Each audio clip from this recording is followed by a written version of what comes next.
नमस्कार। जम्मू कश्मीर विधानसभा चुनाव को लेकर बड़ी खबर सामने आ रही है और जम्मू कश्मीर विधानसभा चुनाव की 90 सीटों का जो गणित है वो उस हिसाब से 90 सीटों पर किसका पलड़ा भारी नजर आ रहा है, क्योंकि गृह मंत्री का अब मिशन कश्मीर शुरू हो चुका है और इसको लेकर बड़ी खबर सामने आ चुकी है। और जम्मू कश्मीर विधानसभा चुनाव को लेकर बड़ी खबर सामने आ रही है। जम्मू कश्मीर में जो प्रक्रिया है चुनाव को लेकर वो लगभग पूरी हो चुकी है और कभी भी तारीखों का ऐलान हो सकता है।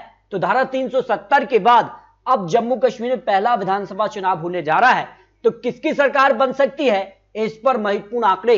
लेकिन बात की जाए जम्मू कश्मीर की 90 सीटों पर, अब यहां पर जो मैप है वो बदल गया है, क्योंकि जम्मू कश्मीर में जो यहां पर बात की जाए तो 7 सीटें और बढ़ा दी गई हैं। उसके बाद अब पीडीपी, भारतीय जनता पार्टी, कांग्रेस, यहां पर डीएपी पार्टी, नेशनल कॉन्फ्रेंस और किसके पक्ष में जम्मू कश्मीर जाएगा, क्योंकि जम्मू कश्मीर को लेकर जो सर्वे के आंकड़े हैं उसमें कौन बाजी मारता नजर आ रहा है, क्योंकि आंकड़े तो चौंकाने वाले हैं। क्योंकि गृह मंत्री मिशन कश्मीर शुरू हो चुका है और अगला टारगेट पीओके को लेकर भी बड़े बड़े बयान सामने आ रहा है। तो सवाल यह कि धारा 370 के बाद अब जम्मू कश्मीर में विधानसभा चुनाव की जो तैयारी है उसको लेकर भी बड़ी खबर है कि नए वोटर्स किसका खेल बिगाड़ेंगे और किसको फायदा पहुंचाएंगे, क्योंकि अब काफी कुछ बदलाव जम्मू कश्मीर में हुआ है। उसके बाद अब विधानसभा चुनाव की यहां तैयारी की जा रही है।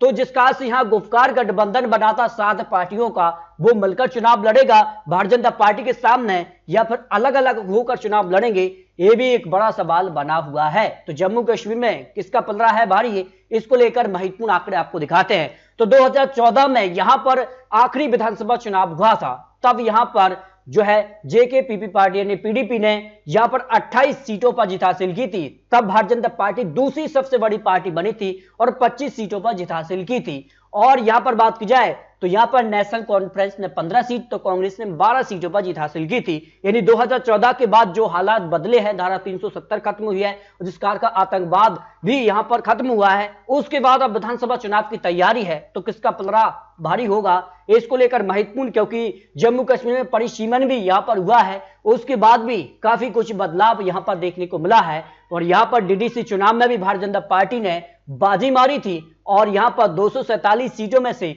यहां पर गुफकार गठबंधन जहां 97 सीटों पर सिमटा था और भारतीय जनता पार्टी ने अकेले अपने दम पर 70 विधानसभा सीटों पर जीत हासिल की थी, जबकि कांग्रेस ने 22 और 44 सीटों पर निर्दलीयों ने जीत हासिल की थी।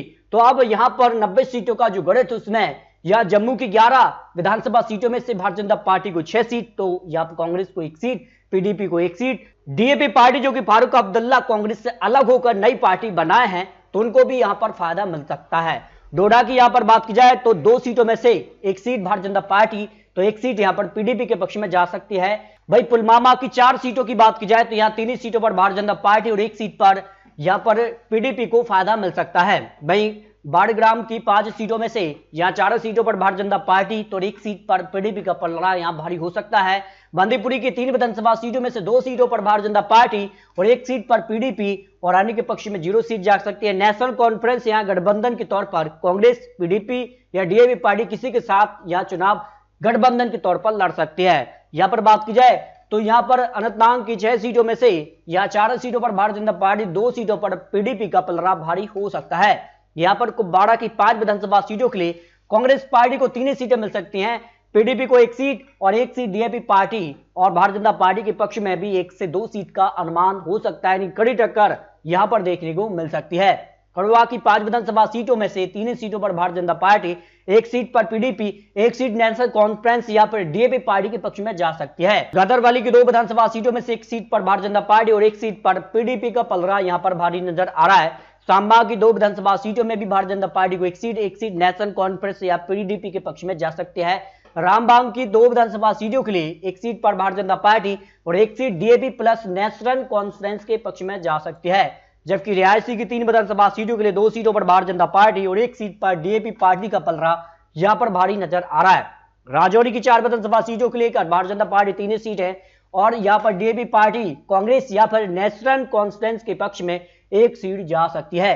जबकि अगर बात की जाए लेह की 2 विधानसभा सीटों के लिए 1 सीट पर कांग्रेस तो 1 सीट पर डीएपी पार्टी प्लस पीडीपी के बीच कड़ी टक्कर देखने को मिल सकती है।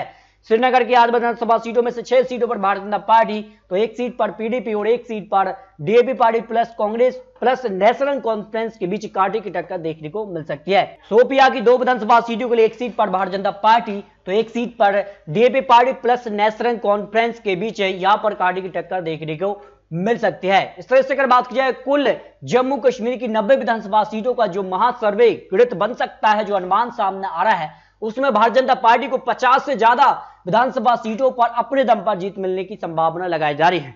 भाई अगर बात की जाए कांग्रेस को 6 विधानसभा सीट, तो पीडीपी को 19 और DAP party plus national conference यानी अन्य के पक्ष में भी करीब 11 विधानसभा सीटें जाने का अनुमान दिखाई दे रहा है।